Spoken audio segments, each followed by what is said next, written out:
Hey, what's up, everybody? It's Kevin Kelly and Casey Thompson together again for another in-ring wrestling podcast. We welcome you to the broadcast. Casey, obviously, sometimes we talk about things that we want to talk about. Other times, news kind of dictates what we are going to talk about. And I think both of our to do a show all about Hulk Hogan would not be a surprise, considering that you used to work with the guy. So, Yeah. news of his passing, and we immediately, hey, did you hear about Hogan? Yep. I guess I know what we're talking about this week. So, Yeah, exactly. yeah. So, how are you? And how has the news of Hulk's passing hit you? Um, Be honest. I'm never surprised. I'm Right. never Me neither. surprised with anything in the wrestling business anymore. Um, but to say that it hasn't, I mean, everyone in the entire world is talking about it. Yeah. It gives you a perspective of how really big Hulk Hogan was. I mean, so he's like, I think there's a couple people like that, and I would say I could be wrong, but there's about 3 wrestlers are at that level. Ric Flair would be one of them. Yep. Hulk Hogan was, and then The Rock. Right. Those 3 guys are all in entertainment, the sports world, pop culture, everything. In Yeah, it's just, I mean, there was so much. Even still today, there's still everyone. That's what they're all talking about Yeah. in It's every facet of news, anything.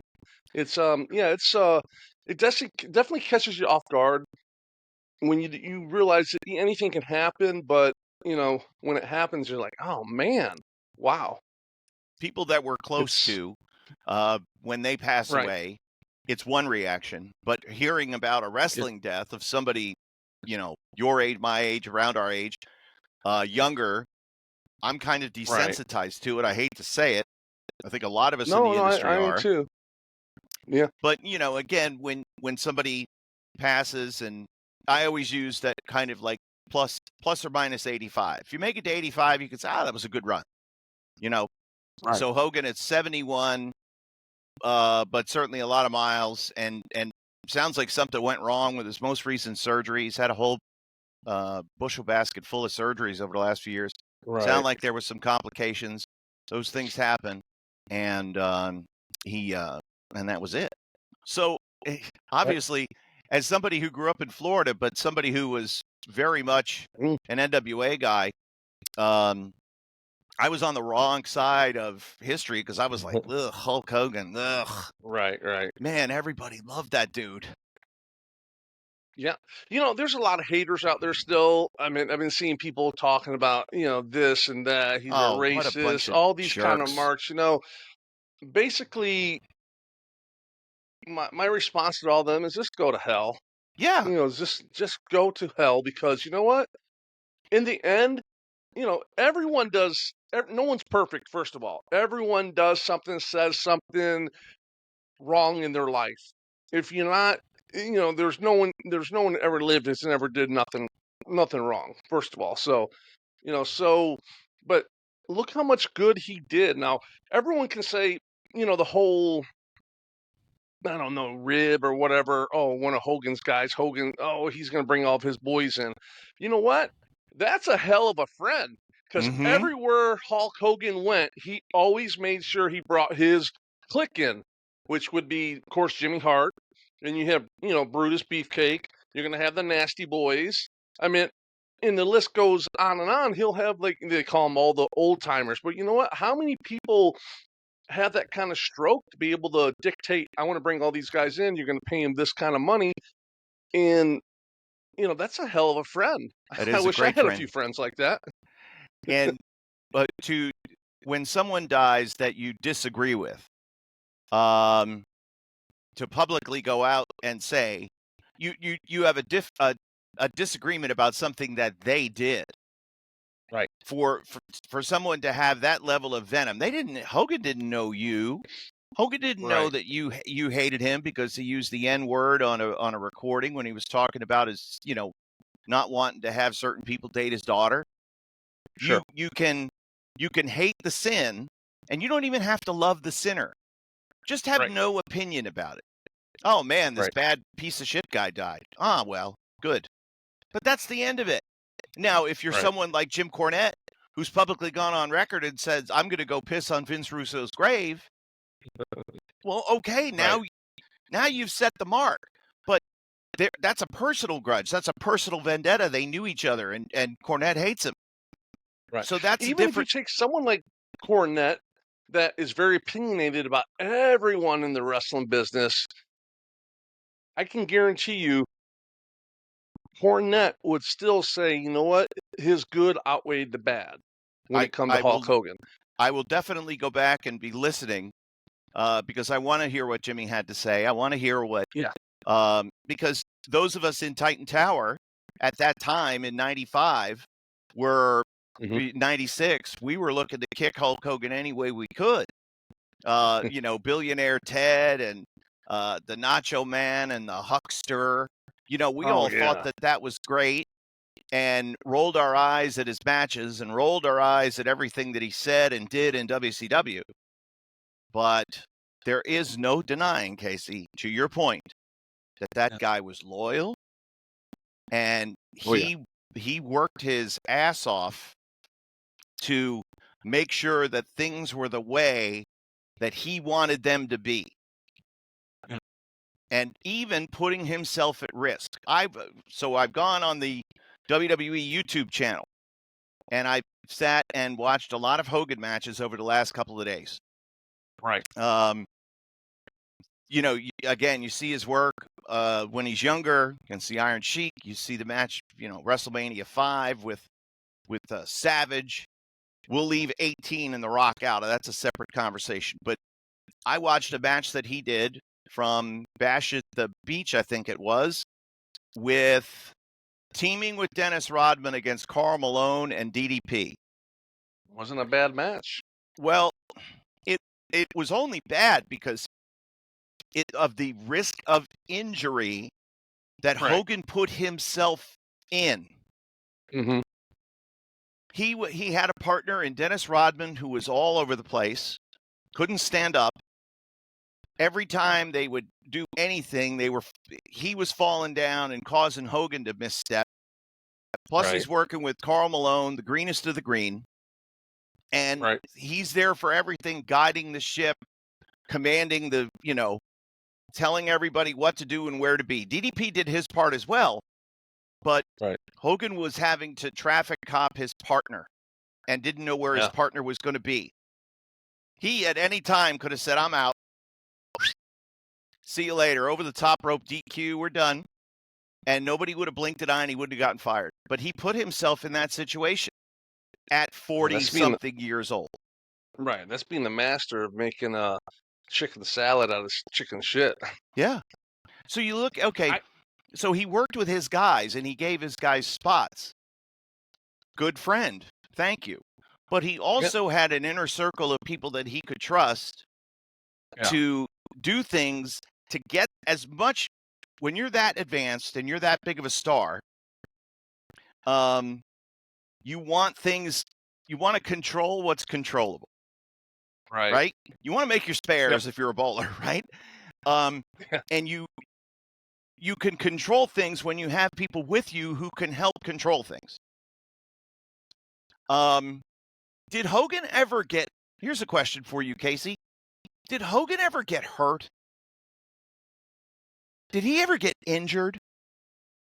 I don't think I've ever seen him get injured. I mean, there's injuries from, all the years of wrestling, but per se, no, I don't think he's out because of an injury, like got hurt in the ring. No, I'm not familiar with ever seeing something like that. If you think about it, isn't that kind of amazing? Remarkable. Yeah, it's remarkable. Yeah. A main event guy who did, wasn't on the Tito Santana schedule. He wasn't flying. He wasn't the main event of the B or the C town. He would main event the A town probably 3 nights a week.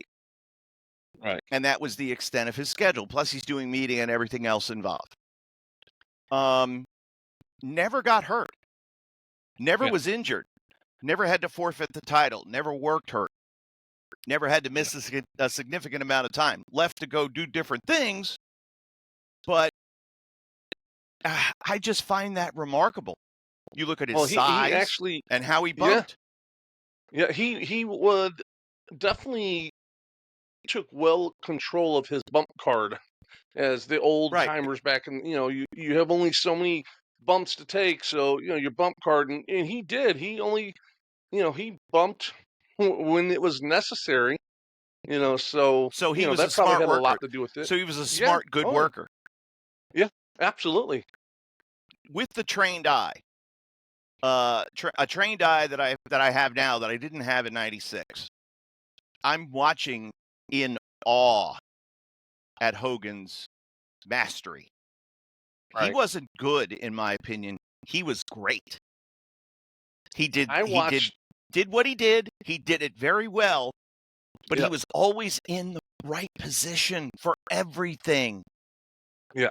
Wow. Yeah, his timing was impeccable. I Um, watched the match from New Japan, and he was very green then against Abdullah the Butcher. okay. You ever seen that? I think I so. I really I mean, he is wearing the black trunks with the Japanese lettering on it, the silver boots. I enjoyed the match. I mean, Hogan was very green, and you could tell, but it was a good match. I was like, Yep. wow, I put it this way, I watched the whole thing, which doesn't I didn't fast forward through any of it. And so So that he made his pro debut in '79, and he yeah, was in Japan by '81. yeah, this was 82. It was a main event match with Abby for New Japan. Yeah, Yeah. for New Japan Pro Wrestling in Mhm. 1982. A green 3-year American guy. And Right. everybody in Japan had his number. They knew him. And I'm not saying the fans, but I'm saying the boys in the office. And why? Right. Because the famous story with Hiro Matsuda breaking his leg in training. And I asked Tiger Hattori, please tell me, was that a work? Or did Matsuda really break his leg? And I swear to God, he did this case. He looked around and he said, yeah, man, that's a shoot. He broke his leg. And he came back after he healed. 6 months and was like this, was all gassed up. Right. Did So you ever meet Matsuda or do anything with Matsuda? never met him. He had passed away before we had the chance to meet. But of course, I know Tiger Hattori very, very well. I worked a lot of Matsuda's. Matsuda used to train a lot of guys, and Hiro Matsuda was good friends with Jerry Gray, Okay. and he would bring his guys when they were starting to get ready to get into the ring. He'd bring them over to a Jerry Gray show, and I would end up working them. Really? And yeah, there was a guy. I think it was I think his name was. It was a big jacked white guy. I think his name was the Samurai Warrior or something like that. Okay. I worked him a bunch. I worked a bunch of those guys. And Masuda was there, so it was kind of, it was really cool because Hiro Masuda, which you know, he's a god in the that part of the wrestling world. Right. He was never a main event star, either here or there, but he was a very well known, very respected guy, Right. and Yeah. had his and I think obviously the two things that people know the most about Hiro Matsuda, of course, number one is the story of him breaking Hulk Hogan's leg, and number two is when he came back to NWA in '89 as part of the JTEX Corporation. But And was a also he trained prolific Lex Luger. And trained Lex Luger. Probably also had a hand in Ron Simmons Yeah. and Dewey Robertson. Oh wow. That third guy. The missing Whatever link. happened to him? Yeah. But yeah, so those are the things that when you watch Hulk Hogan, and I had to do this. I am here to admit when I was wrong. Were his booking ideas great? Maybe, maybe not. Only for him. Well, yeah. But isn't that what the people paid to see? Isn't that what people wanted? Right. And isn't how many jobs did Roddy Piper do? He put Bret Hart over, he put Hogan over in tag matches, and that was about it. Yeah. He can get beat by anybody. And that was the reason why the match WrestleMania 1 was a single, then it was a tag, and Mr. T wound up getting involved. I watched that again. Holy hell. Oh, really? Hey, you know what? Mr. T wasn't half bad. Yeah, that's true. I hadn't seen that match in forever. You know who's awesome? Cowboy Bob Orton. Oh, yeah, yeah. The only thing you need to see about a wrestler, as far as I'm concerned, is what they do when what you're doing to get in your spot. And he needed to feed up so that Jimmy Snuka could come in the ring and pop him. Right. So he bipped somebody in the heel corner and then got up on the ropes. And as he did, he's looking away and almost looks like he's about to fall back, which is part of the sell. So then he pulls himself back, and there's Jimmy Snuka right there. Pow. What an awesome, awesome worker he was. Holy hell. Just incredible. And you watch that match, WrestleMania 1 main event, you watch Piper and Orndorff and Hogan. And that was 1985. Hogan was 6 years in. Piper wasn't more than 7 or 8 years in. Orndorff was about the same as Piper. Maybe Piper was 10 years in. 75, 76, right? But still, holy hell, those guys are awesome. Yeah. And, like you were saying about Hogan always being the right place, the right time, I think that was it might be like a generational thing because all those old timers, they would work smarter, not harder. Mm-hmm. So they would be at the right place at the right time where it was just made it easier to do and make the match go flow better, have a better match flow and everything. They're all real good about being at the right place at the right time. Right. And Bob Evans and I have watched a lot of mid at like 80, 82, 83 through 85, 86 WWF house shows that are all over YouTube from the Boston Garden, the Philadelphia Spectrum. Spectrum ones are fascinating. So they had different broadcasters. And the way Hogan worked when he won the belt, the way he came in and they smashed him over, right? 5 minutes beating the Sheik, and he's the new champ at the Garden. And then he had title defenses against Orndorff, and those were hot matches. They were red hot. And Hogan worked kind of as a heel, especially in Philly, because they were really careful with his image. They didn't want white meat babyface. They were building a monster. So they smashed him over, but then kept smashing him over for a while. Then about through the summer of 85, then he started to sell because now he's working with Big John Studd. Right. Mm-hmm. And he learned how to work as a champion, where basically he had been smashed over his whole career until that point. And then he had to sell. Yeah. And boy, he did it great. Because you all of a sudden have to give yourself you have this aura of invincibility, but now you have to be vulnerable. Right. And Casey, for a wrestler, that has got to be tough, right? Right. How hard was it for you to learn how to sell good? Because you were very much a stand-up fighter, real tough, could take great bumps. Right. But nevertheless, you were taught by a guy who learned, and his, the era that he was in is you had to protect yourself and you had to make sure you got yourself over. Right. So that was always a little difficult, right? Yeah, also, I learned a lot about selling from Blackjack Mulligan. So, and I wasn't as big as those guys, but I kind of I'd make them beat me down, So I implemented a lot how Jack would tell me how to sell. Mm-hmm. So and Hogan's he sold the same way Blackjack did. You're not gonna just punch. In wrestling, you do 1, 2, you're gonna bump on the third punch. And no, not Hogan. He might go down to a knee or grab the rope. Same thing as Blackjack. Right. You're gonna get them down. So when you finally get them down, that's where you're gonna get the big the big response from the crowd because you finally got him off his feet. Right. It meant something then. Than just quick bumps and bing, bing, bing, bing. So it was yeah.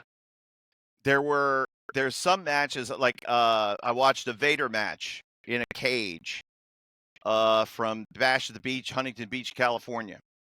Couple of takeaways from that. Of course, that was Dennis Rodman in the yellow and red because he was one of Hogan's guys. Jimmy Hart in the corner. The production guys must have had a nightmare shooting that show because it was outside and the sun was at a terrible angle. And that's brutal. they probably were fighting white balance and camera issues the whole night as I watched that.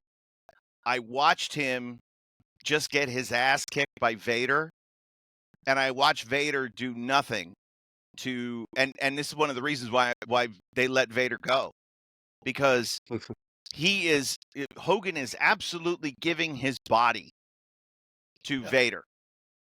And Vader is doing nothing with it other than picking him up and slamming him again. And it's like he couldn't work good enough to know what to do. Here is the legendary world champion Hulk Hogan, who is selling for you, and you ain't doing it right. Yeah. I was like, what is Leon doing? Why is he just doing this? Why isn't he? Hogan is going to lay there until Leon goes and gets him. Why isn't he trying to do something with the cage? Why isn't he over there messing with Jimmy Hart, trying to draw Rodman up, trying to do something? Sure. It just, I watched that match. I was like, what is he doing? Stop doing that. Stop picking him up, only to throw him down again. You're like calling the match like, oh, you should be doing this. Yeah. Go fuck with the people, Leon. Jesus. Hogan also, I'll tell you, here's a scary bump for a wrestler. When you got your back turned and you are going to take a bump into the corner buckle, but it's predicated on a knee or a shove or something from your blind side. Right. You don't know when it's going to happen. You anticipate it, but you've got to time it just right. Yeah. And that's a risk of paralysis because you could get knocked down. He could hit you high and you go low. And all of a sudden that's true. You're Tommy Young and yourself. He did that. I saw that twice. And he did it perfectly both times. Both in WCW. That blindside bump scares me. Wrestlers out there, don't let guys hit you from behind like that. Turn around, feed into it. I never thought about it though until you said something right now. Oh, that's awful. Maybe that's why I can't move my neck. Maybe that's why I can't do this. No, I'm doing it right now. That's it. Oh, that's it, huh? Yeah, ear to ear. Have you been working out? Because the traps are looking big tonight. I'm not lying to you. What's that? Look at I think it's your shirt. traps are looking huge. No. I mean, it's got a hood on it, but oh yeah. Are you training? Are you training for a comeback? I mean, I still got traps. Luckily. You're going to be a big guy no matter what. Yeah. Even at your heaviest. I did have a big workout this weekend. I was down me and my girl went down to see my kids. Both of them are in town in Boca, their moms. And first we were going to go to we're like, what are we going to do? We're going to go bowling. And then we were like, oh, let's do this. And we decided, okay, let's go to the range and shoot. So we're going to go to the shooting range. And then my son's like, it's taking forever to get ready and stuff. So we were like, you know what? We're going to go to this bar where you ever seen it where you throw axe? Oh You throw an yeah. axe like darts, but you're throwing an axe. And you threw 5 times each round, and I think it was like 7 or 8 rounds. So about 40 times I'm throwing an axe. So um yeah, that's maybe why they're looking a little bigger. I had a little workout this weekend. They're feeling good. They're looking good. Man, I got to meet my son's girlfriend, Lily. So now they're both um my my daughter, her boyfriend, Landon. What's up, buddy? Are you watching the show tonight? My daughter informed me that he watches our show live every time it's on. So Well, there you go. we're You're a good building the boy. fans one by one, I guess. However, whatever it takes, right? You need more kids. You got to be like Stu Hart. You need more kids. You got to have more kids so Yeah. you have more fans. No, we'll find them another way. We're increasing their at a nice pace. We're building our foundation of our viewership, so everything is going well there. But I did get to spend some time this weekend with the kids and everything. Got to check out my son's police car. He's like, "Don't touch that." I was like a kid in a candy store, and he's like no selling me, like, here, it's open. Go look at it. I'll go to open. No, don't touch it. And I opened the back seat. And he's like, don't go in there. I said, is it nasty? He's like, yeah. All those people I arrest in there. So, Did that but it was good. now when you get to see that, I would imagine that there is an enormous source of pride Sure, absolutely, yeah. because It's I mean, your son who you're proud of both your kids. You love them immensely. Yeah. You've always been so supportive of everything. Chase, going through the police academy and now being a cop. And Yeah. it's like, man, that's pretty cool. Yeah, yeah, it definitely is because we always watched cops growing up, and another thing that's really interesting that I don't even noticed if he realized it. He's a third generation cop. His grandfather was a cop. Both his uncles were a cop, and now he's a cop in law enforcement. So That's it's a third generation. So when he's around all of them, of course his grandfather passed away before all this. Mhm. But he does wear his grandfather's pendant with the badge number and all that stuff on it, and Now- it's one of the Catholic thing that it protects the I know I'm going to butcher all this. It's the pendant of protection.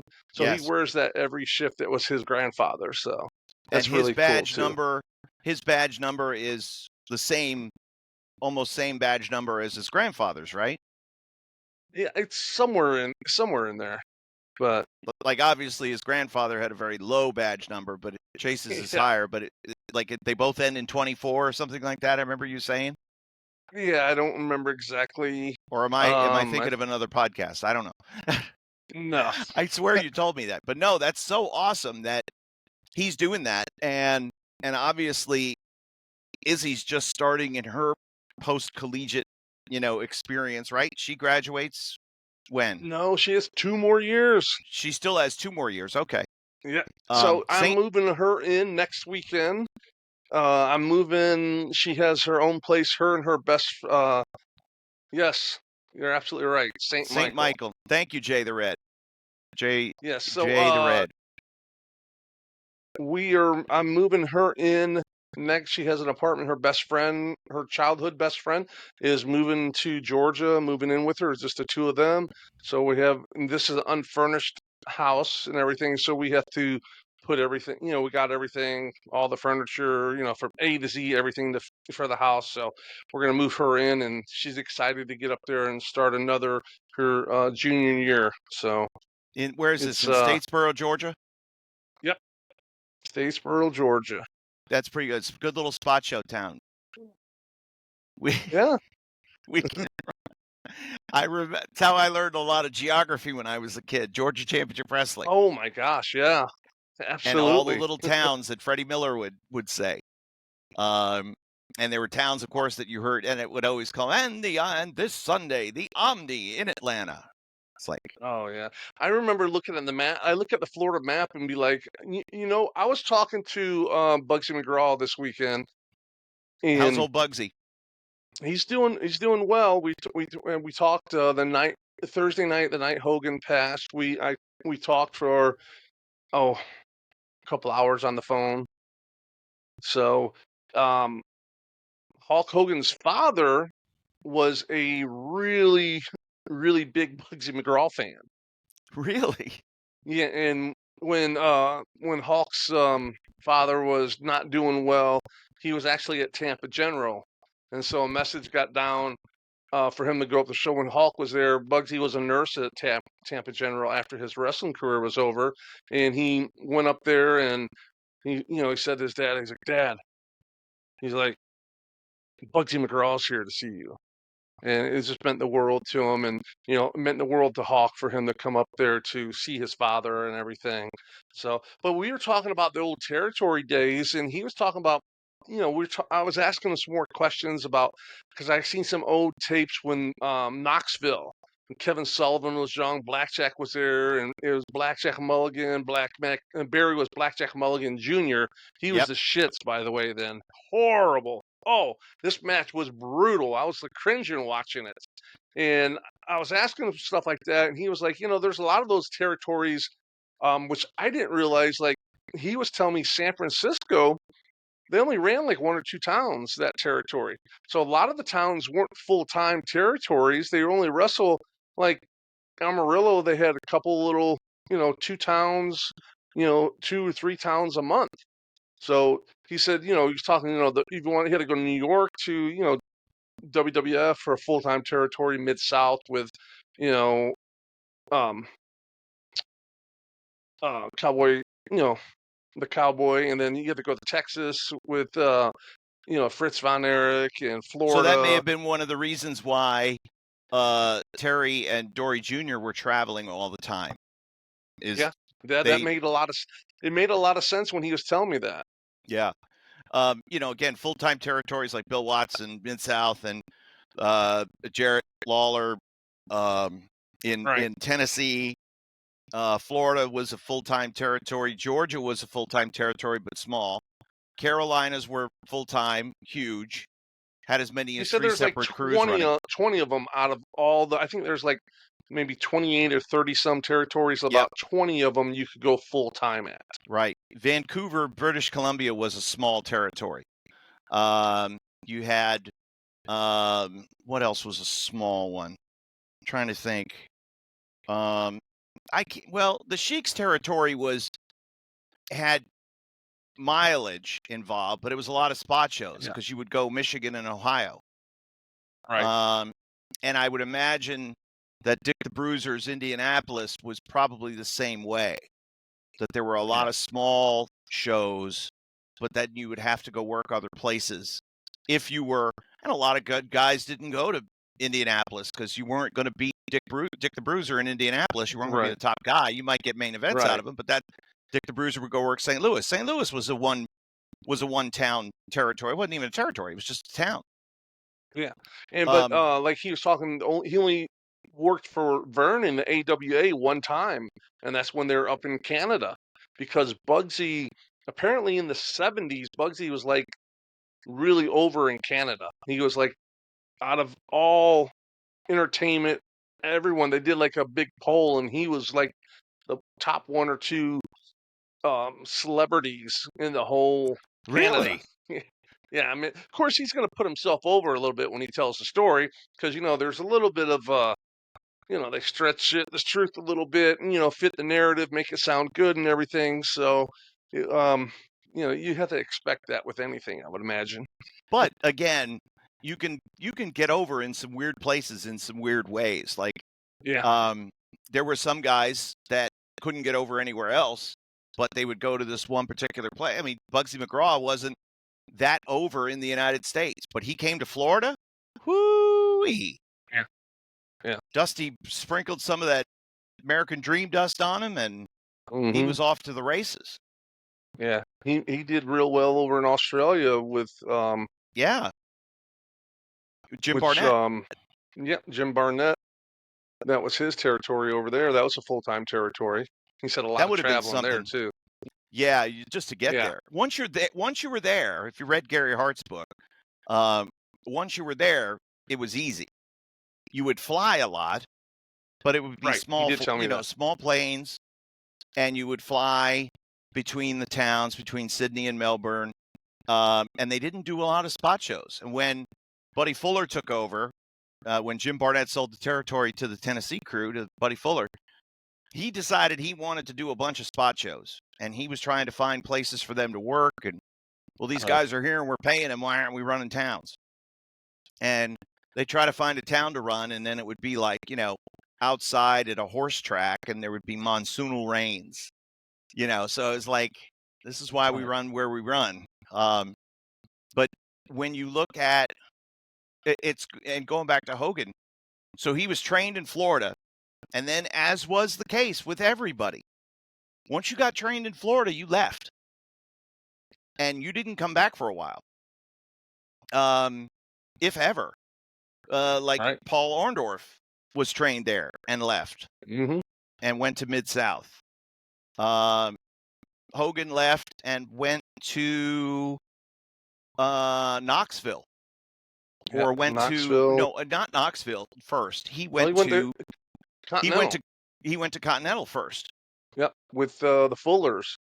Right, because Louis Tillett was the booker for Southeastern, and I guess Eddie sent, because Louis Tillett used to be a top guy in Florida and was the booker in Florida in like 75, 76. So this is now 79, and he's the booker for the Fullers. And he told Ron, hey, I need you to come down and work with this guy, this big guy. He's a Florida guy. You might know him. And Fuller never met him, never knew him, because Ron was gone by then. But yeah, and he worked there, and he worked Knoxville, and he worked Tennessee. He worked a little bit in Atlanta, and then he was gone. Boom, see, and went to New York. AWA. Was off to the races, never came back to the South. Worked New York, worked for Verne, back and forth to Japan, huge overstar, and then Vince took him. And then, of course, Vince stole them, and that was it. Changed the wrestling world. So did we talk about this? I can't remember if we talked about this or not. I wondered out loud, did Vince Sr. have somebody in mind to take the belt? Oh, we did talk about this, because it was going to be Steve Kern that he was toying with. What it was is the story Kevin Sullivan told me was they made a bet, is what it was. So they couldn't take a really vanilla guy, so they send up Bob Backlund. The bet was you couldn't get him over to, as the champion. Because that's, your whole career is over a bet. Yeah. So, but it was going to be Steve Kern to begin with, but they ended up sending Backlund, and then, Backlund got it and everything. And you go back and you watch how, Vince, the Vince McMahon that we all know, how his fingerprints were all over how Hogan won the belt, got over, Pat Patterson being the referee in that main event match. It was, and Pat, of course, was hugely influential in Hogan's run, managing the egos, managing Hogan's ego. I'm sure Hogan had an ego. He was freaking Hulk Hogan. I'm sure Pat was laying out all the matches for him. Yeah, like Pat always did. Even did for even The Rock and all them. So that probably helped, Hogan later on, like with WCW and stuff like that, because he's learning from the best, Pat Patterson. Yep. When you work with, and again, I always tried to be the fly on the wall in a lot of situations. I know you did too, Casey, because that's how you learn. Absolutely. And, sat at the bar a couple of times with Pat and just asked him some questions about how did you do this? And, what was the methodology for that? And a lot of times it would be, there are some matches that need the help and other matches that don't need the help. Savage and Steamboat didn't need help. No. And Bret Hart, Shawn Michaels doesn't need help. But but then you get ego involved, and then you got, we got to make sure that you're doing business the right way. And now all of a sudden, these matches do need help. And Right. I'm sure that somebody like Piper was difficult to deal with. And I again, bet. these guys were.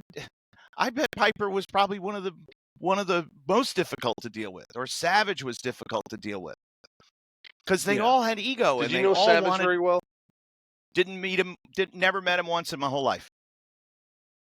Oh, Great really? regret. Wow. I only met Hogan at WrestleMania 18 in Toronto. But he knew Really? who I was. Oh, I didn't know He knew that. who I was. That made me feel good. Oh, that's great. Yeah. Yep. That's nice. Speaking of me, let's get this out of the way, since Comic Book Bob was nice to send this. Hola, Mr. Kelly. Missing you on commentary. I'm missing commentary as well, my friend. But thank you very much. Speaking of comic books, I had a hell of a day today. You might have seen it, Casey. I was at Comics and Cool Stuff in Carlisle. And they do big comic book collectibles store, pretty much everything that there is if you're into it. Funko Pops, comic books, old record albums, Star Wars, video games, you name it, they've got it. And wrestling falls right in that category. Yes, indeed. And so they did their big Christmas in July sale, and they had a huge turnout, and it was wonderful. And we sold tickets and introduced ourselves to a lot of people. And it made me feel good. They were like, "Oh, we've been hearing about you." It's like, "Oh, thank God. Thank you, Jesus." Let me ask you a question. You're sporting the new The Pro Wrestling T-shirt, which I really like that shirt. I got to get you one. It's coming in the mail this week. 3X. I got to order that one. The question is, are you behind on your phone calls from the purchases? Why? What have you heard? No, I'm just asking a question. I am. I got to do that tomorrow. So you buy a T-shirt, and allegedly, eventually, one of the days before the T-shirt wears out, you'll get a phone call from Kevin Kelly about The Pro Wrestling. To be fair, he hasn't gotten his T-shirt yet. It was ordered. It was ordered last week, so I got a little grace period. Man, I wake up because I work at night, so I get home like 3:30 in the morning, and then I go to bed at like 5, and I get up around noon. And then I go out, and I've been hitting the town, or the surrounding towns, and then I come home and I go to work. So I'm a little bit behind, but so we're okay. I got to get I got to get shirts. It's funny. I didn't order 3X, and I'm kicking myself for doing it because you will. I should have. The big people love to buy the T-shirts. I know, but I thought I did. And then as I was going through the box today, because I got 2 boxes full of shirts, and I put a variety of sizes together because I wanted to bring some shirts with me, and sold a couple. When you order online, you get the phone call from me. Otherwise, you get the personal thank you handshake. By the way, if you do want to get your own T-shirt, you go to theprowrestling.bigcartel.com. The Pro Wrestling at theprowrestling.bigcartel.com. And you can pay with Cash App, Venmo, PayPal, and takes the order, and it's very easy. And we do the fulfillment. Nice. But if you want tickets for The Pro Wrestling at the Carlisle Center August 9th, you go to the Pro Wrestling or something Tix.com, right? Yeah, getthetix.com. That's right, getthetix.com. I'm still shocked that URL was available, because I mean, it just happens with us that we're THE. But getthetix.com. How I'm surprised that was available, that nobody owned it. Yeah, but, that's great. Yeah, so it made me feel good that people know what we're doing. Oh, I've seen that. Oh, I've heard about it. And one of the guys, Ryan, who's a huge wrestling fan at the comic book store, he's about our age, and he loves the wrestling that we love, Florida, Mid-Atlantic. He was a Magnum TA guy. He's he loves all that stuff, and he was like, what Magnum's nickname was in WCW? It might have just been the enhancement guys that call them. All right, wait a second now, because this will be a short. So Casey Thompson, you've got some intel on a nickname that was bestowed Yes. upon Magnum TA. Who gave Magnum, before you say the nickname, who gave it to him? I'm not sure. It's just what it always was. I don't know where it came from. I don't know where it started, but his nickname was Lefty. Lefty. Yeah. Why Lefty? He was paralyzed from the car Oh, wreck. Yeah. that's terrible. Hey, Lefty said this. His name is just Lefty. I Damn it. remember we were doing. I think it was. He was on. He was like Dusty's assistant booker back in the '90s, right? Yeah. And Dusty, Barry Windham. We were somewhere. Barry had this badass. I think it was a Ford F350, but it had 3 doors in each side, plus the bed, and it was jacked up really high off the ground. And Lefty Magnum, he rode with Barry, and I'm looking. I'm like, how in the hell are they going to get him up there? Because he can't climb up there. And I'm not being mean. It's true. How is he Yeah. going to get up this high? I myself today, and I have 2 legs and 2 arms. I couldn't get up in that thing. So I guess I don't know. They did. I was following Barry out. We were in, I think, Anderson, South Carolina, somewhere like that. We're in the back roads going back to Atlanta the next day, and I was following Barry, and I was going 130, and he just left me like I was just, crawling. He's just gone. I seen the taillights would just little by little just totally just disappeared. So, and of Jesus. course, Doug Dillinger rode with Barry, and Doug was the cop from the area, the head of security for WCW, and he would always get him out of tickets and all that kind of stuff. But yep, I remember because it was Barry driving, Dusty was in there, Magnum, Doug Dillinger, Janie Angle, which was she's like the executive assistant of whoever the booker was, because she used to Right. be Kevin's book, executive assistant. Whoever had that spot, she was there. So did you happen to see the WWE's tribute to Hulk Hogan? I did. Do you have any thoughts on that? Man, it got me. It hit Yeah. me in the feels. And I mean, we got to talk about it, because when you're on the side of Donald Trump, and make no bones about it, Hulk Hogan came out as a true Trump supporter during the Right. election, and talked about the fact that he had voted Yeah, for the Trump and RNC. didn't dare say anything Yeah. about it. Yeah, and he gives that amazing speech at the RNC. And then people wonder why Hogan got booed from the first Netflix, because they were in LA. They were in That's LA. why.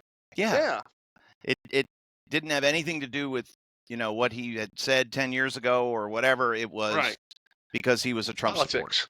Yeah. Yeah, exactly. And hey, listen, people can support whatever, and that was why Hogan never had voiced an opinion politically before, and it's why a lot of people say, listen, I'm trying to get people to buy tickets or buy T-shirts that are both, Democrat and Republican, liberal, conservative. I want everybody to buy stuff from me, so people don't give their Right. political opinions.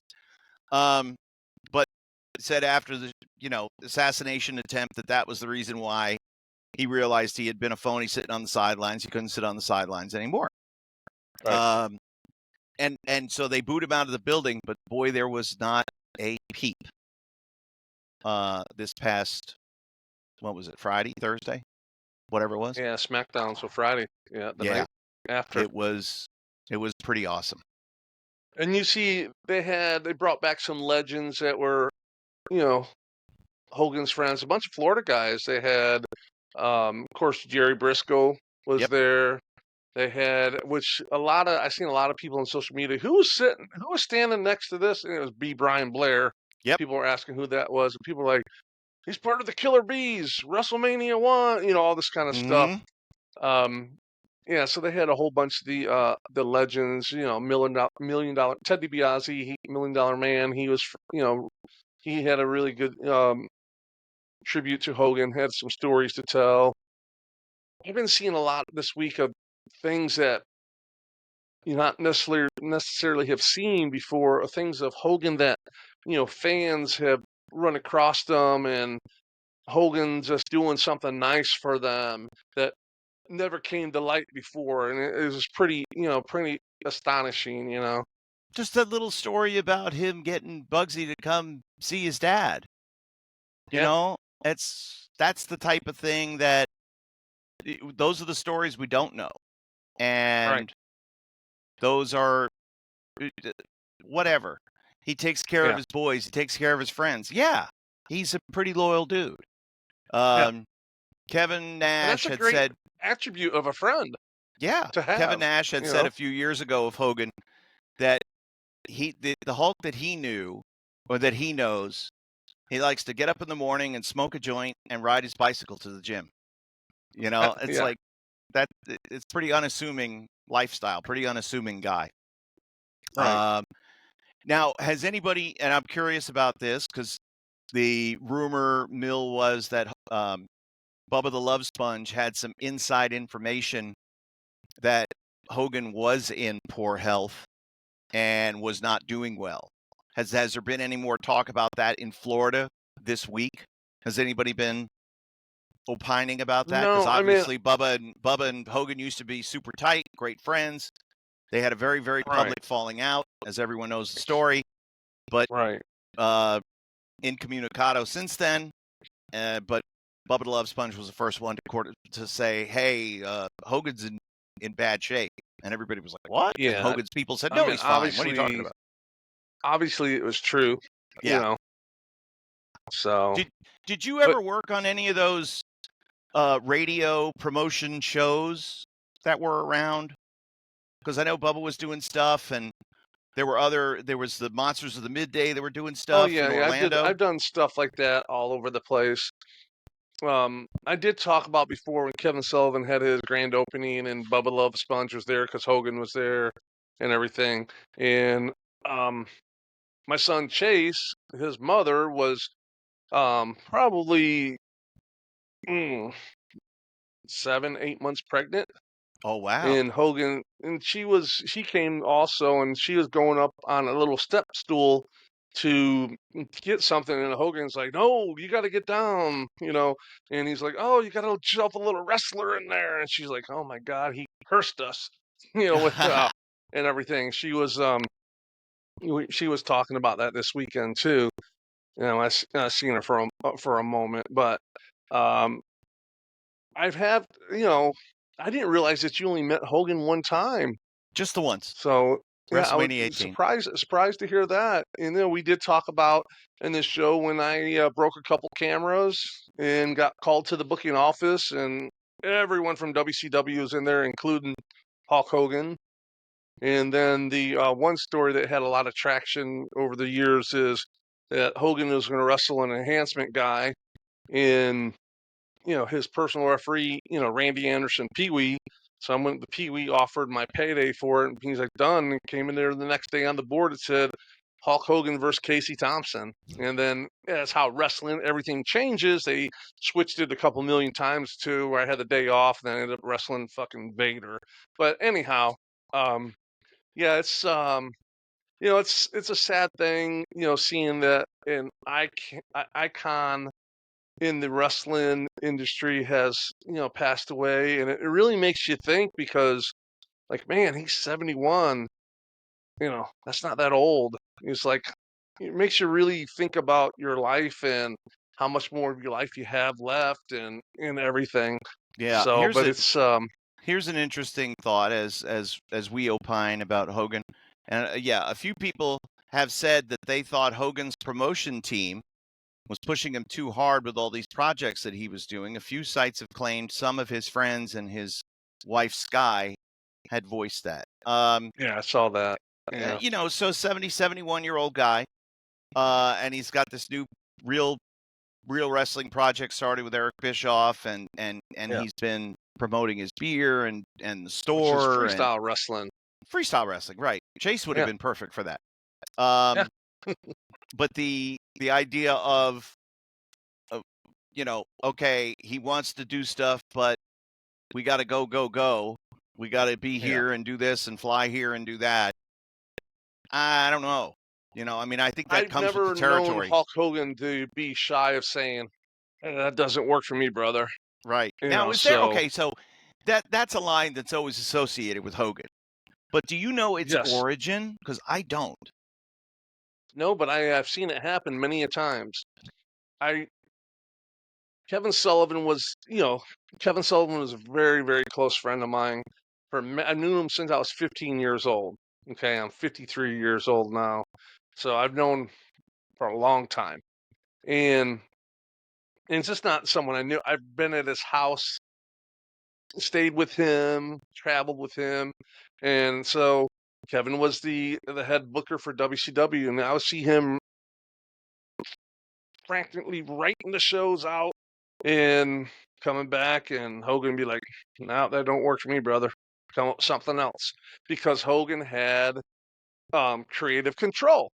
So if Right. he didn't want to do it, they're going to rewrite it till it gets to the exactly how Hogan is happy and content with doing it. So they have to be very creative in their writing to get across what they want to get across, and to where Hogan is still happy in order to make it all gel together. And it's not the easiest thing to do. And I've heard millions of people tell the same story. I'm telling because they've all seen it too. And they would literally be rewriting the endings, all the segments with Hogan in it as the pyro was going off for the opening of Nitro. So yeah, I mean if it didn't fit to what he wanted it to be, yeah, he definitely would veto it. And another, and again, as you say that, and I'm thinking about all these greenhorns that he wrestled. He wrestled Zeus. That guy was terrible. And they were able to pull a match out. It wasn't any good, but they were able to pull a match out. They made money. They did make money. Yeah. So that's okay. So I never heard stories of Hogan being difficult to deal with in New York. That you had to, if the photographers, because I always talk to the staff, and you want to know how people are viewed, talk to the staff. Because Sid had a bad reputation, but came in and changed everybody's mind. Oh, he's much better now. We love him this time. Warrior had a terrible reputation. Nobody wanted to see him when he came back because he was awful every to deal time. with. He wouldn't, he wouldn't want to do anything, and he was miserable, and it was just never fun for the staff. Me and my girl's been watching the Dark Side of the Ring, watching the Warrior episode where as he grew in the company, got more and more power. Then now he wanted his own dressing room. I was there when it had Ultimate Warrior dressing room, because a Warrior had a dressing room. That means Hogan had to have his own dressing room. Right. So you'd have Vince's office.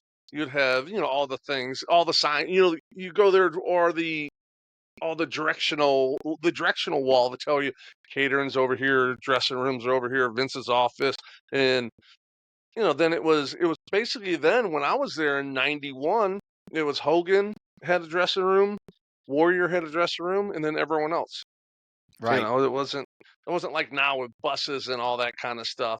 But yeah, he was very difficult. But I think back to what you're saying, Hogan didn't, I mean, I'm sure he had somewhat of creative control, but not to the point like he had in WCW, where he had final say on everything that was involved in his creativity of him. Right. And it didn't mean that he was only going to work with his friends, because he worked with a bunch of different people. Right. Yeah.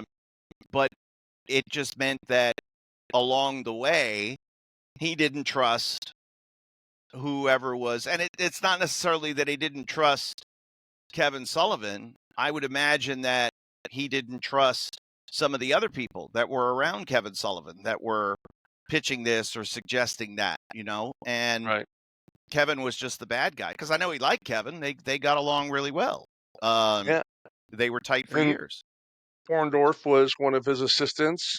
Mm-hmm. which was a Hogan guy. You had Jimmy Hart, Yeah. which was a Hogan guy.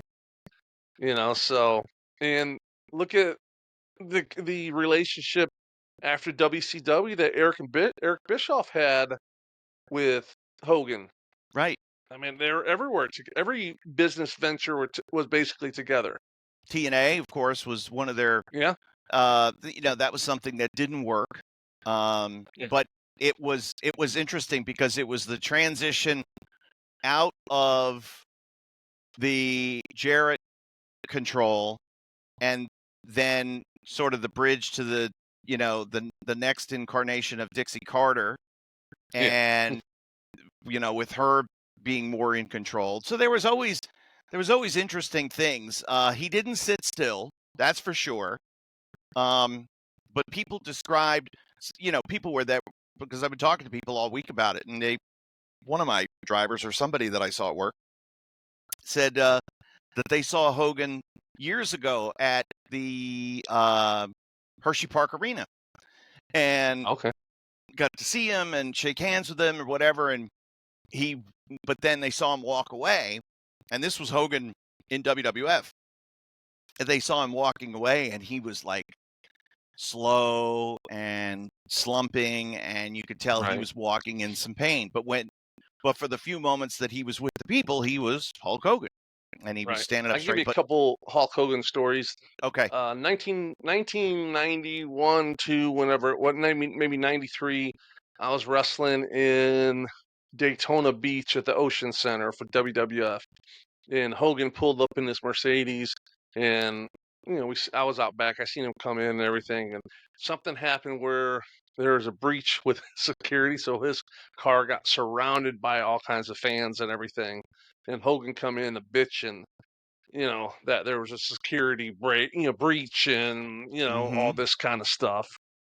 So that Some of was the boys would get upset quite about that. yeah, yeah. I've heard that from lesser talent on the card, and And it's like then yeah, it's okay. No one's going to stab you. Half the right, people don't. yeah. They And then don't even know who you are. yeah, and then another time, um, someone was coming up introducing himself that um he worked for the Seminole tribe of Florida, and they wanted to do something with Hogan. Hogan's like, no problem. I don't have no problem taking the Seminoles money, because they have plenty of money. They do. Because you can tell when a mark is talking to them, because the way they respond and talk back, it's like, oh, okay, yeah, definitely, we'll take their money, no problem. Sure. Yeah, And when you look at what Hogan, has kind of done over the last few years, a lot of the quote unquote tall tales have come out. yeah, And how he wrestled 400 days in a year because he was going back and forth to Japan, and that gave him more time. And that he was, that he was pitched two products to endorse. One was or some Foreman, smoothie maker, the or grill, what became the George Foreman grill, yeah. and he chose the other You one. know, And people are like, say he's a liar. No, you know what it is, and you probably know this very well too. In the wrestling business, you're going to tell stories, but you're going to add a little entertainment to it to make it sound better. So you're going to right, embellish and stretch it. You can make it fit your narrative. you can And he do was you. good about that. He was very good, and again was a and it's something that I think is lost on this generation of wrestlers, is that you have to get yourself over. That's your job. Yeah. Get yourself over. Your job as the heel is to get the babyface over. And so there was always that showman aspect of Hogan. There was the showman aspect of Randy Savage, and all these things. We didn't want to see. You don't want to see Terry Bollea, but you definitely want to see Hulk Hogan. You want to talk to. You want to have a conversation with Terry Bollea over, coffee. Yeah, that's pretty cool. But you're going to get Hulk Hogan, because that's who he is, and it's hard to separate the two. Again, that's what one of the big knocks on Ric Flair is, that he's so just out there now that it's like we don't know who's who and what's what, and but so the idea of Hogan being stretched too thin, to me, I think is as long as he's Hulk Hogan, he's going to be Hulk Hogan. Right. And he's not going to, he's going to say, did the check clear? Okay, I'll be there. So Exactly. I think that's a lot of it. If people are paying him money, then he's going to do it, and he's going to uphold his end of the bargain. Right. Yeah, He who's wasn't good? like a no-show guy. He wasn't like a bait and switch guy. If he was going to be there, he was going to be there. Yeah, he And was good about that. yeah, so there's that. It is funny how you do mention that Pee Wee Anderson was his personal referee, because I did see a lot of Pee Wee Anderson this weekend. Yeah. He refereed a lot of those matches. Oh yeah. And then, of course, then it was Charles Robinson after Pee Wee's death. Right. Yeah. But when you look at so the other story of the week, and I wanted to get into this with you, and people are talking about, deaths in threes. First was Malcolm Jamal Warner, then was Ozzy Osbourne, then Hulk. The two things that I want to say, Hogan, of course, had to upstage both of them because he's Hulk Hogan. That's not going to work for me, brother. Exactly. Ozzy, the most famous celebrity to die this week, Hulk Hogan. It's not that's not going to work for me, brother. Yeah, Were because you? I think Ozzy was big, but Hogan was bigger. Yeah. To household name, everyone knows Hulk Hogan. I think a lot of people knew of.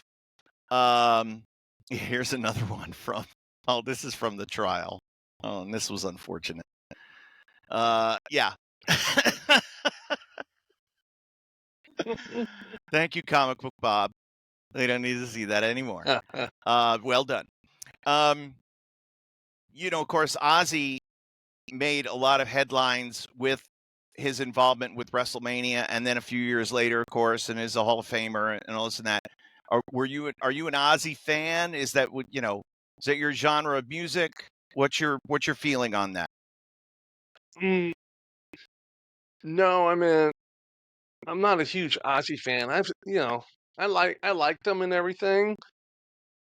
I know my buddy that is his last his last concert he did over in England. Yeah. My buddy was there and sent me some pictures and videos and stuff like that because he's the head of security for Metallica, and Metallica was one of the groups there. So, but yeah, I thought it was pretty interesting with the all the stuff I've been seeing about Ozzy, and then it just kind of just went away when the the announcement of Hogan. He just took right over. Right. But and then with Ozzy, I think a lot of people knew him from the reality show, so they weren't Black Sabbath fans.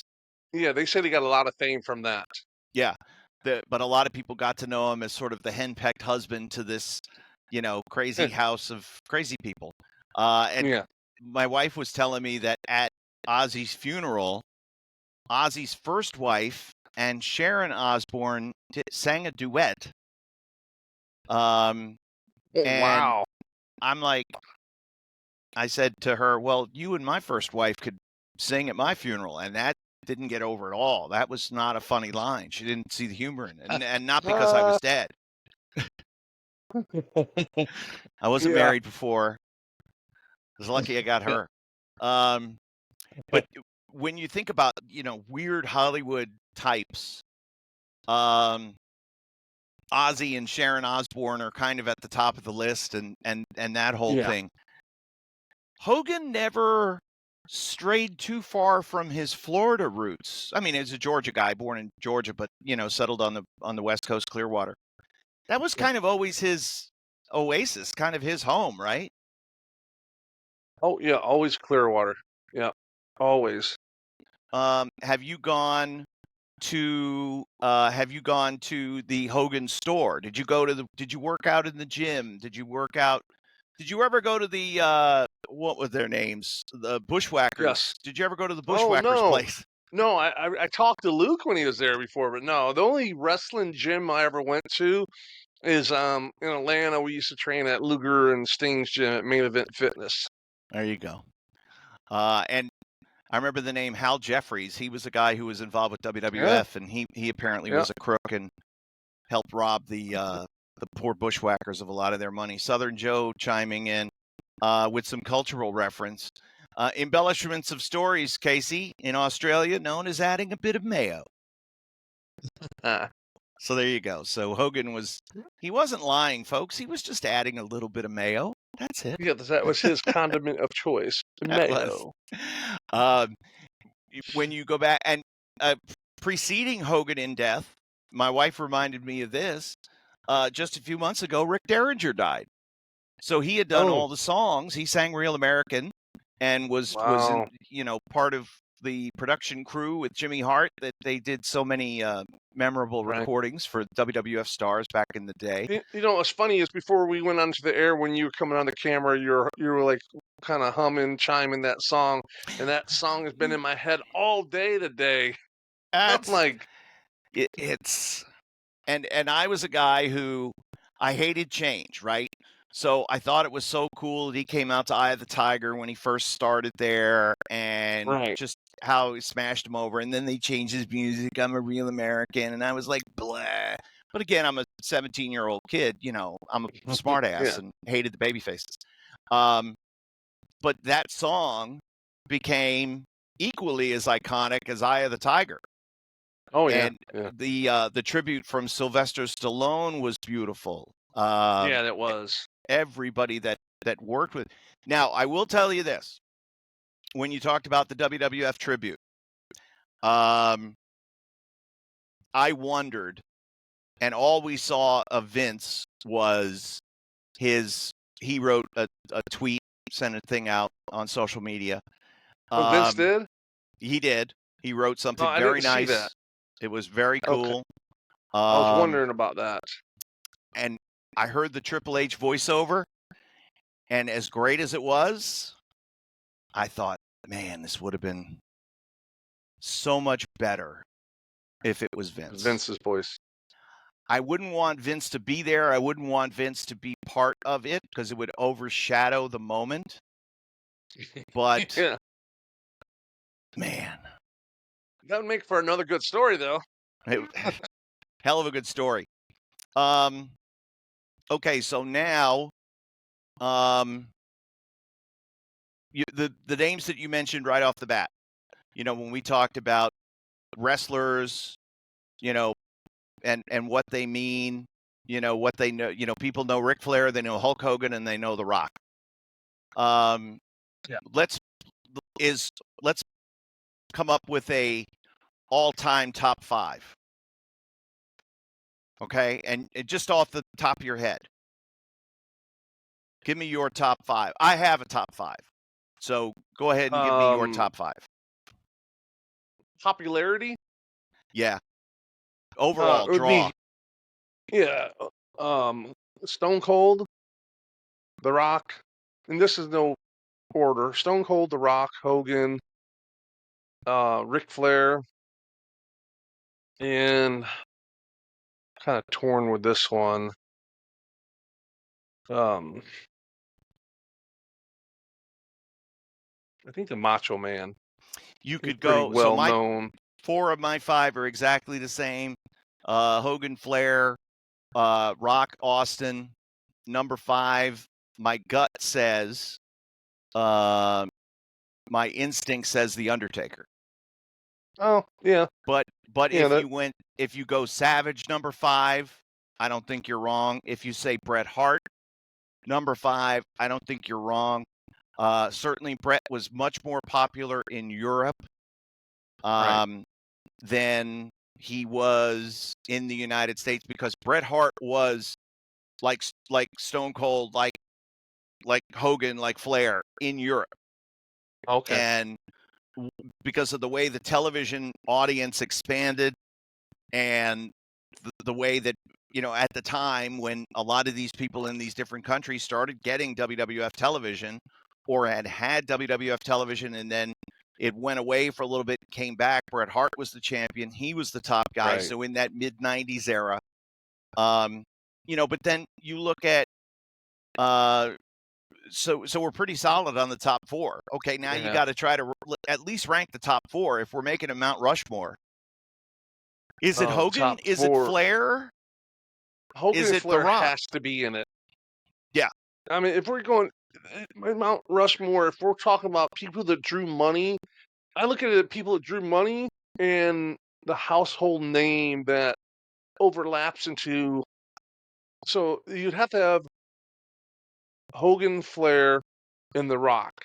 They have to be on it because they went from wrestling into pop culture. They went into everywhere. So those 3 would have to be on it. And that 4th one is a tough one. Some people say you have to have Andre on that.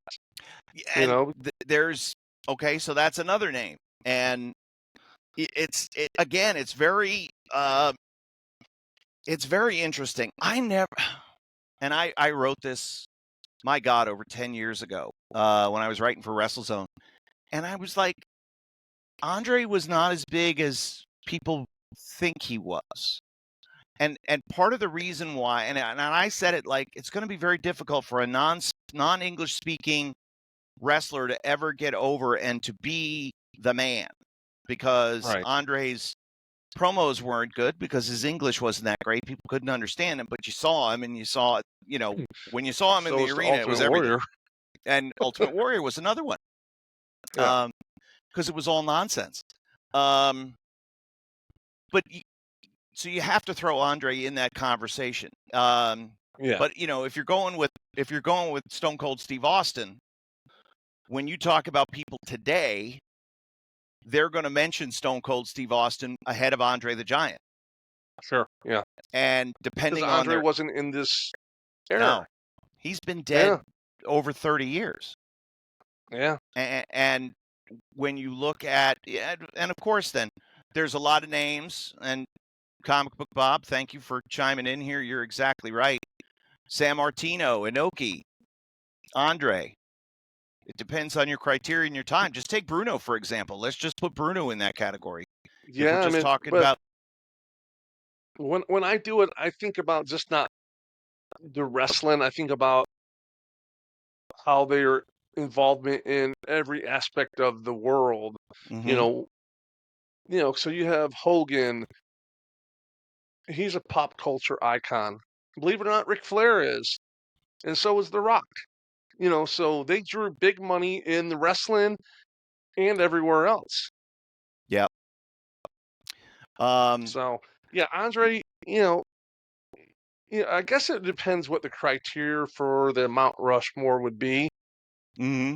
And it makes it rough because a lot of those people. Bruno would definitely be one, but it's like before our time, so the impact isn't as strong as it would be the other people we've been talking about. 1983, you know who sold tickets? Was Junkyard Dog, because Junkyard Dog came in as huge as Dusty's tag partner to Florida, and the Salt and Pepper Connection, as Dusty called it on TV, and we were going over to state bowling tournament in St. Pete, and we got tickets for the Bayfront Center. And we watched them in their main event. I don't even remember who they wrestled, but it was just awesome to see JYD live. Dusty Rhodes is another one that has to be mentioned. Now that you bring it up, so let's bring up Dusty. Dusty's got to be in that conversation in that top 5. Yeah, he has to. Because pop culture, he's in that too. Yep. Dusty is and then you have to bring up Superstar Billy Graham, because there's no Dusty without Superstar Billy Graham. Right. It's so difficult to decide all this. We need a bigger freaking mountain is what we need. We need more numbers we need numbers, 1A, 2A. But yeah, we need a bigger mountain. We need a bigger mountain, guys. 10. Yeah, exactly. Let's talk to Trump. Get us a bigger mountain. He'll get it done. Yeah. Because there are too many names, and you don't want to slight anybody. Right. And it all comes down to personal preference. Right. Because there isn't is there a metric? Well, I don't know. Probably for some time for some people, in the Midwest in Kansas City, Bulldog Bob Brown could have been that guy. I don't know. Right. But Yeah. outside, Jerry Lawler in Memphis, there's no Yeah. bigger star in one Carlos town. Colon in Puerto Rico. And Carlos Colon in Puerto Rico, He's yes. the biggest Carlos in Trinidad is the biggest things in Puerto Rico. It's crazy because Yeah. the Cologne name in Puerto Rico today still carries that kind of weight. Sure. And that's what's crazy is that tells you the industry that we are in for so many years, the magnitude it has, around the world in and out of every household. It's a little scary to think that, isn't it? Yeah. When and Cornette's talked about this a lot. There was a time in the 40s and 50s that the top 5 paid athletes in the world were 4 professional wrestlers and the world heavyweight boxing champion. Wow, and, yeah. Because football was in its infancy and the NBA wasn't a thing yet, and baseball was carefully controlled. But yeah, that's the power of wrestling, and it's been that way, ebbs and flows for 100 years plus. And now we're talking about the passing. It's as if it's like a Babe Ruth, Hogan. You're in that category if you want to compare him to other sports. Right. Yeah. Hogan is Babe Ruth of wrestling because he was a cross-cultural icon. Right. And if you're not a baseball fan, if you weren't a baseball fan, you knew who Babe Ruth was. Right. And if you weren't a wrestling fan, you knew who Hulk Hogan was. Even if you just wave your hand, think, ugh. So what's your thought on, I've seen a lot of people giving Tony Khan a lot of heat because he didn't make any mention of Hogan, but they let Tony Schiavone do it. And a lot of people are like, he was never even a part of AEW. So what's the, WWF didn't recognize other wrestlers that, when WCW, if a WCW guy died, so it's that's an interesting topic. My gut tells me that was the side that they didn't want to just do the minimal, but they could have just done the minimal. Is anybody going to burn their seats or shut the TV off, because you mentioned that Hulk Hogan died? No, because every wrestling fan that's watching your show on Wednesday night knew who Hulk Hogan was and had seen the stories and knew about it. And what were they looking for? And if you put up a graphic and you have Excalibur or Tony or somebody on Wednesday, just say, of course, a lot of people are thinking about and remembering, Hulk Hogan and his legendary status. And even though he never competed here in AEW, he obviously is a huge part of the landscape of professional wrestling in this country and around the world, and we honor his passing. That's all you needed to say, and that's basically what Tony said on Saturday. They should have said it on Wednesday. Do you think Tony went in business for himself, or he had approval to do that? No, he had approval to do it because the way it was framed. They went from a 2-shot to a 1-shot. They zoomed in. They had the camera. Yeah. Originally, it was he and Nigel, and then they pushed in tight, and it became Tony Schiavone on the 1-shot. So that was exactly what he was, that was I don't think Tony would. He doesn't want to go in business for himself because he wants to keep that little lush job, huh? I guess. And are they worried about the feelings of the fans? A comic Joe sends a comment. He's had a disdain of Hogan for a while. He even said he was banned from AEW for life a few years ago. Well, so was Vince Russo. And it's like, okay, whatever. But you can hate the sinner, but you can hate the sin, love the sinner. You cannot argue hate Hogan all you want, but you cannot can't deny it. What he did for this industry. Yep. No one that I spoke to this week, and I give advice to other promoters all the time. When a newsworthy event happens in pro wrestling, use it as your conversation to get in the door. When John Cena turned heel, I was like, this is what you should be talking about because everybody knew about it. Yeah. or they know John Cena, and it's like, oh, wow, he did? I didn't even know he was back, however the conversation would go. Yeah. But everybody that I spoke to in the second half of this week, and I talked to a ton of people, and especially today at the comic book store, was Hogan. And no one said, oh, what a racist piece of crap, blah, blah, blah, blah, blah. Everybody was like, oh, wow, like a part of my childhood died, or, man, I can't believe it, that a lot. three in a week, they're kind of grouping everybody together, which is fine because they're three celebrities. But no one went out of their way to say, I'm glad he's dead. Oh, I hated that guy. What a racist. Blah, blah, blah, blah. That's social media muscles. Tony Khan should have done the right thing and just paid respect to the man. Tony. Whatever. Drop the ball again. Then he did it as a reaction on Saturday. And it's not like he didn't have Shivani there on Wednesday, because he did. Yeah. And even if you just put the graphic with his picture up, nobody's going to burn the seats. Nobody's going to do anything. Yeah. Because you mentioned the fact that one of the biggest names all time in pro wrestling, and depending on some people's list, maybe the biggest star all time in professional wrestling, that he died. You make mention of it, It's like, what are you doing? So, hey, speaking of John Cena, do you think he is in that category? As I said his name, Casey, that thought crossed my head. Yeah. And I'd say no. Yeah. I'm with you on that. He's close. He's like number 6. He's in the 6-7 range. I think what makes him close is all the Make-A-Wish and different things like he's done like that. I think that's why it brings him up in there. It's interesting, more for his outside the ring stuff than his in-ring stuff. Right. He was, again, such a popular, just people would go crazy for John Cena. It's the movies and the Hollywood work and all the Make-A-Wish stuff that has now set him kind of on his own thing.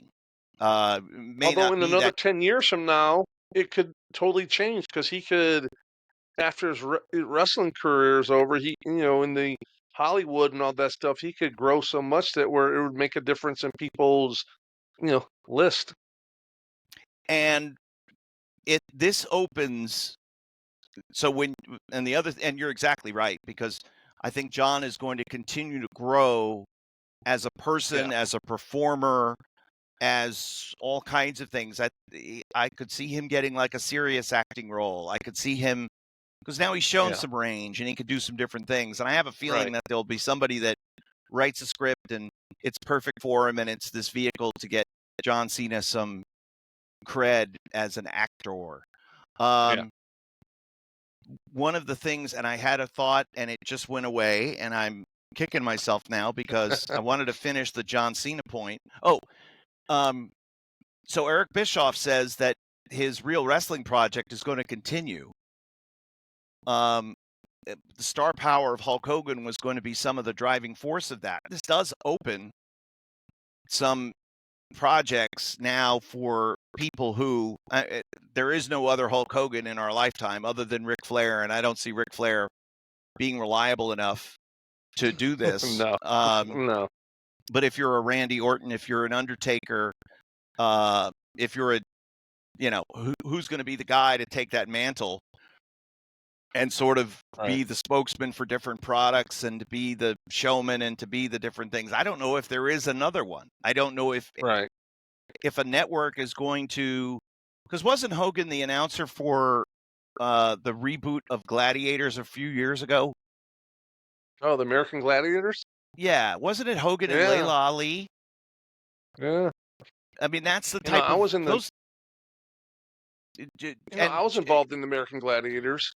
You were? So was I. Yeah. What'd you do? The dinner show? You got in the dinner show? Yeah, I was a contender a few times, and they're like, "Oh, man, he's just too big to be one of the contenders." Wait, was that when I was still there?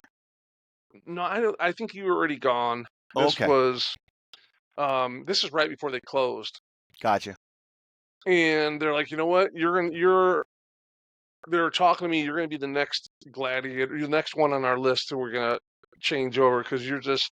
I mean, I was beating their guys in the jousting and all that stuff, so they're like, yeah, we definitely want you. And Yeah. then I then was it one just of did the wah, wah, hosts. wah, wah. Yeah, I It was one of the crashed and burned. hosts for the dinner Yeah. theater show. That was a lot of fun. Oh wow, yeah. What would your gladiator name have been, Casey Thompson? Pesticide Pete. No, Pesticide. that's my wrestling name. Potato. Yeah. Stiff. It's Jazz, Zap, Laser, and Maybe it could have been Thor after my old God, friend.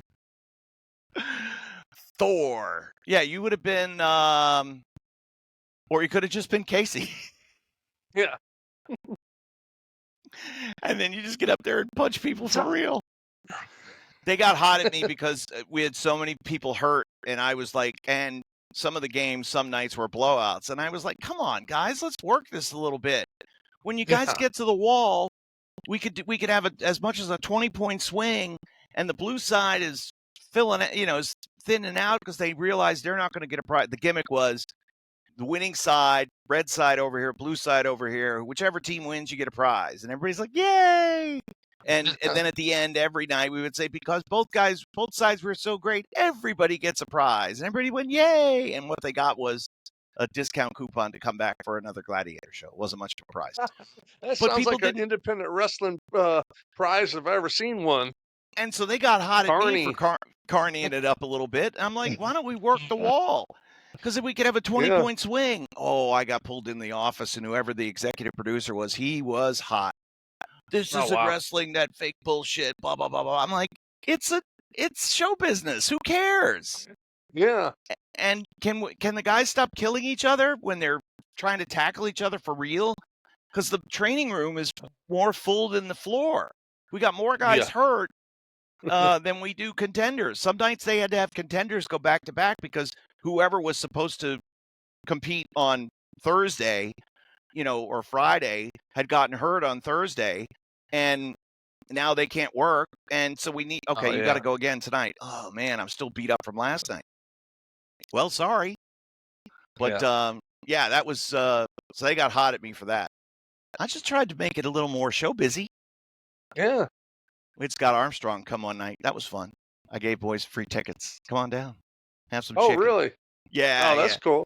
Scott and a couple other guys came. I can't remember who. I think Barry Houston was one. Whatever happened to that guy? Wow, Barry Houston. Wow. How about that name? Yeah, that was a good buddy of mine. Todd. Todd Praymore. He was a good hand. Yeah, he was really good. He wrestled in Mexico with Art Bars, when the machines or something like that over there. He was a machine, really? Love Machine, yeah. Love Machine? Over in, wow. Mexico with Art Bar. I remember working him once, and he was trying to pick up some girl, and I was wrestling. This is down in a Rick Ryder show down in Venice, Florida. And so I was chopping. He's like, and people like, whoa, does he owe you money? Because I was like chopping him so much where I split his chest open, where he just started, bleeding and everything for real. And yeah, because he was trying to get sympathy to try to pick up some girl in the, the front. So I politely beat the shit out of him for him. Wrong guy to need that. Oh, Casey, I need you to open up. I was buddies with him, though. He was I remember him working some Disney taping and brought a gun and. What? Yeah, I don't remember the whole story. I remember bits and pieces of it. He brought a gun in or something, and it blew up in his face. Backfired on him because he got in all kinds of trouble. He was a good hand. He was good. And come from a rich family. Did he really? We needed that. Yeah, he had a wealthy family. I could see somebody like Taker, maybe DDP or Sting, taking that spot. DDP definitely. Taker definitely. Sting? I could see it, but I don't know if he'd be interested in that. All right, let's go because it's already 9:30 and I got to go to bed. I'm old. Yes, sir. I was out promoting today. All right, so Of course, we want to thank everybody who has been tuning in, not just live, but also catching the replay, the episodes in full, everything up on YouTube, spread out across all of social media. Please like, share, subscribe, tell everyone you know. And the shorts continue to be where a lot of people are getting glimpses into our show. We're live just about every Sunday night, right around 8 p.m. Eastern time. And Casey and I will give our opinions and our thoughts, with sort of the specter being a lot of great intel and insight from Casey's time as an enhancement athlete. By the way, one last thing, get your thoughts. Dustin Rhodes on social media this week talked about not using the term jobber anymore, that he thinks that it's a negative. So That's cool. yeah, we don't I know say another jobber. guy. I had We're to not tell this afraid of story it. real quick before we go. I had to tell this story. There's another guy that does a podcast, and he's promoting on Facebook everywhere. Dustin Rhodes is coming on. Dustin Rhodes is coming on. I guess he's been talking to a Dustin Rhodes on Facebook, and Oops, it was someone who worked him. catfished him. Yeah, exactly. Damn it. I got a chuckle out of it. He's like, I'll learn better from this. Did he I was send just like, money to the guy? oh, I don't know. I mean, mm, if you want to come on our show, we ain't paying you. No. Hell, you could pay us. How about that? Then we no longer have the Nigerian prince scam, but I get the same spammy email that people want to have me on their podcast and will pay me $3,000 to be on their podcast. But it's poorly written, and the dollar sign is after the 3,000, and it's just the new scam. Oh, you know what the new scam down here is? What? Is that the Sun Pass, Easy Pass? Okay. You know, Oh, you we need to have pay that your here bill, too. or they're Yeah. gonna suspend your license. Meanwhile, you have to answer to like a Hotmail or Gmail account. We have that here too.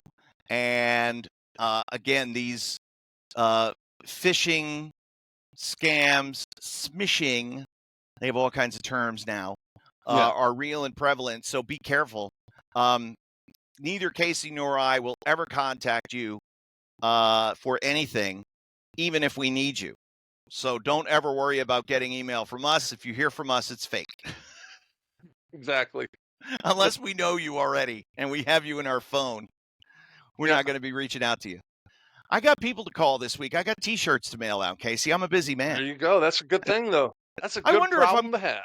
I wonder if I'm going to get through. Like, they're not going to think this number is, who the hell is what this? you should do is, once you have a big amount of them, you should Yeah. have like a party line where you do one phone call for all of them. Yeah. Come on in.